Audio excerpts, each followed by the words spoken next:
This episode is brought to you by Shopify.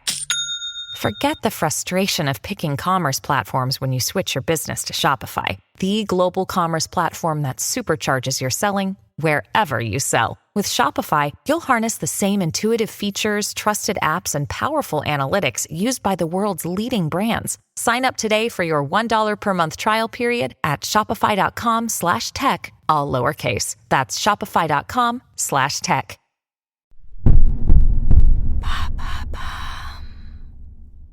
Pourquoi faut-il se méfier de Lensa, l'application d'intelligence artificielle qui crée nos avatars ?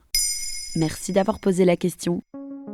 Vous avez peut-être vu passer sur vos réseaux sociaux vos amis transformés en peintures futuristes, en acteurs stars des années 30 ou en elfes semblant tout droit sortis du Seigneur des Anneaux. Ces belles images, poétiques même, ressemblent presque à des tableaux ou des illustrations faites à la main, avec les traits de vos amis. Elles sont faites sur Lensa IA, intelligence artificielle, de Prisma Lab, devenue début novembre 2022 l'application la plus téléchargée sur l'App Store d'Apple aux États-Unis. Ça fonctionne comment, Lensa ? Vous mettez vos selfies photos dans l'application. Vous choisissez votre genre, femme, homme ou autre. Vous laissez reposer une demi-heure. L'appli analyse les images et crée une galerie de portraits. Ça coûte environ 4 € pour une 50aine d'images. Selon l'entreprise, le prix s'explique par la grosse dépense énergétique nécessaire à la recherche d'images et de création de portraits. Plus en détail, Lensa fonctionne grâce à la technologie de Stable Diffusion, qui permet de générer des images à partir d'autres images et de mots. En l'occurrence, les selfies des utilisateurs, des mots qui indiquent des thèmes pour les portraits, comme fantasy, cosmique, animé, et une infinité d'images sur Internet, qui sont porteuses de biais à l'origine des polémiques. Comme quoi ? Le principal biais est la sexualisation des corps féminins qu'on retrouve dans la publicité, dans les films et dans plein de strates de la société, et donc sur les images en ligne. Le New York Times a fait des tests. En choisissant le genre féminin, certains portraits montraient des corps de femmes entiers, dévêtus ou en maillot de bain, alors que l'appli demandait explicitement d'uploader uniquement les visages.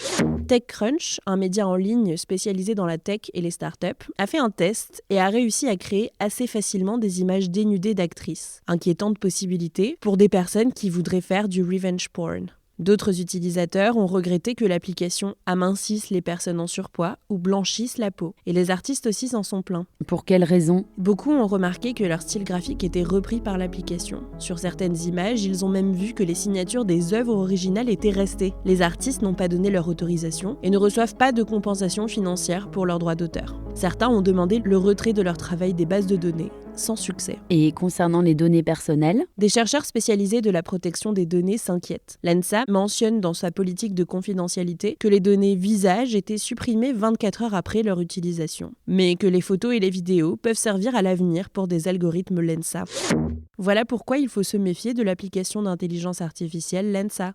Maintenant, vous savez, un épisode écrit et réalisé par Antonella Francini. Ce podcast est disponible sur toutes les plateformes audio et pour l'écouter sans publicité, rendez-vous sur la chaîne Bababam Plus d'Apple Podcast. Ba, ba, ba.